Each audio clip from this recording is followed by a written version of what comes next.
बड़े रिलैक्स वे में। Very good. शीर्षासन का शुरुआत से देख रहे हैं आप वीडियो, थोड़ा सा और पीछे पैर को करें, बैलेंस करें खुद को। वेरी गुड, परफेक्ट, सीधा हो गया अब। हाँ, संतुलित करेंगे मित्रों। संतुलन के अभ्यास में और गुरुत्वाकर्षण के प्रभाव को शरीर पर पूरी तरह से विपरीत करने में शीर्षासन का स्थान 1 नंबर पर आता है। This is called inverted asana. Inverted मतलब क्या होता है, जैसे मनुष्य पैरों के ऊपर चलता है तो सिर पर ब्लड का सर्कुलेशन पूरी तरह नहीं पहुंच पाता। इसीलिए 24 घंटे में एक बार मनुष्य को क्या चाहिए कि सिर नीचे कर ले, पैर ऊपर कर ले। इससे सिर को भी यानी मस्तिष्क के भीतर भी 100% शुद्ध रक्त एक एक कोशिकाओं को मिलेगी। तो इससे क्या होगा कि आपके मस्तिष्क का पोषण होगा, पिट्यूटरी और पीनियल ग्लैंड बैलेंस रहेंगे, और आपकी उम्र कितनी भी हो जाए आपकी बुद्धि, स्मरण शक्ति एवं प्रज्ञा का नाश नहीं होगा, मेमोरी पावर बूस्ट रहेगा, ब्रेन के वाइट मैटर्स हमेशा मौजूद रहेंगे ब्रेन में। नहीं तो अगर आप नॉर्मल इंसान की तरह कभी भी शीर्षासन नहीं करिएगा तो 70 साल के बाद आपके वाइट मैटर्स धीरे धीरे ख़त्म होने लगते हैं और आपको भूलने की बीमारी यानी डिमेंशिया, अल्जाइमर और इस तरह की बीमारियां होने लगती हैं जो आगे चल कर के हर तरह से आपको लाचार और बीमार करती हैं। आप रास्ता भूल जाइएगा, आपको नींद नहीं आएगी, आप रखा हुआ सामान भूल जाइएगा। अगर इन चीज़ों से बचना है तो आप शीर्षासन रोज़ करें और प्राणायाम का अभ्यास खूब करें, ज़बरदस्त तरीके से। अब डायनेमिक करेंगे। बुद्धि को प्रखर बनाने वाली कुंडलिनी शक्ति को जगाने के लिए ज़बरदस्त अभ्यास है शीर्षासन। इसीलिए हमारे ऋषि मुनियों ने इस आसन को सभी आसनों का राजा कहा है, सर्वश्रेष्ठ कहा है। जिसने शीर्षासन कर लिया उसने सभी आसन कर लिए, ऐसा माना जाता है।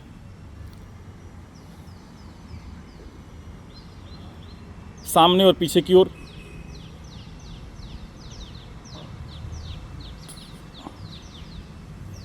सामने और पीछे की ओर अभ्यास करेंगे। ज़बरदस्त अभ्यास, खुद को बैलेंस रखते हुए।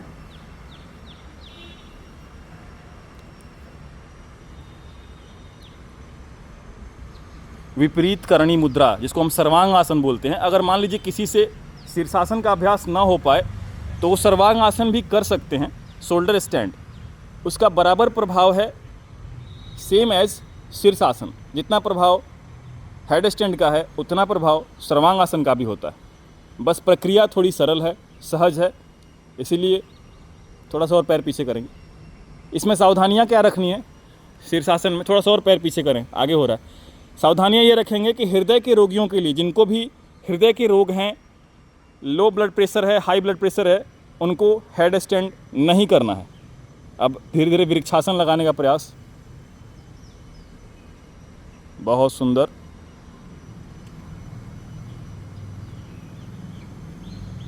पूर्ण रूप से आपका पेट खाली हो, यूरिनरी ब्लैडर खाली हो, पेट में कुछ भी ना हो, अनाज का एक कण ना हो, एक मल ना हो, टॉक्सिन्स बिल्कुल रिमूव करके। अगर टॉक्सिन्स रिमूव नहीं हो रहे हैं तो शाम को 1 चम्मच त्रिफला चूर्ण गुनगुने पानी के साथ लीजिए। ऐसा 1 सप्ताह तक कीजिए, फिर रेगुलर पेट साफ होने लगेगा। लेकिन कभी भी भरे पेट बिना फ्रेश हुए शीर्षासन नहीं लगाना है। This is the Contra indications, यानी ये चेतावनी है और ये सजगता भी है। अब दोनों पैरों से, उस पैर से करेंगे, दोनों पैरों से प्रणाम। इससे क्या होगा कि हमारे थाइस के जितने टेंडन्स, लिगामेंट्स कनेक्टेड हैं हमारे पैरों से हिप्स की ओर, वो सभी ओपन होते हैं।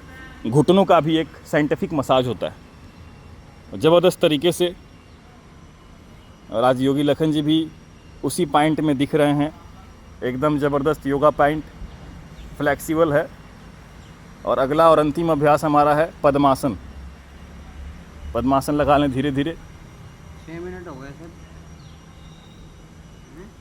कितने मिनट हो गए? 6वां चल रहा है, क्योंकि एक बार गिरे थे ना ये। पद्मासन में संतुलित करेंगे खुद को। और यही अंतिम अभ्यास है, शीर्षासन का अंतिम अभ्यास है ऊर्ध्व पद्मासन, यानी ऊपर की ओर पद्मासन लगाकर होल्ड करना। जय हिंद, जय श्री राम, भारत माता की जय, हर हर महादेव।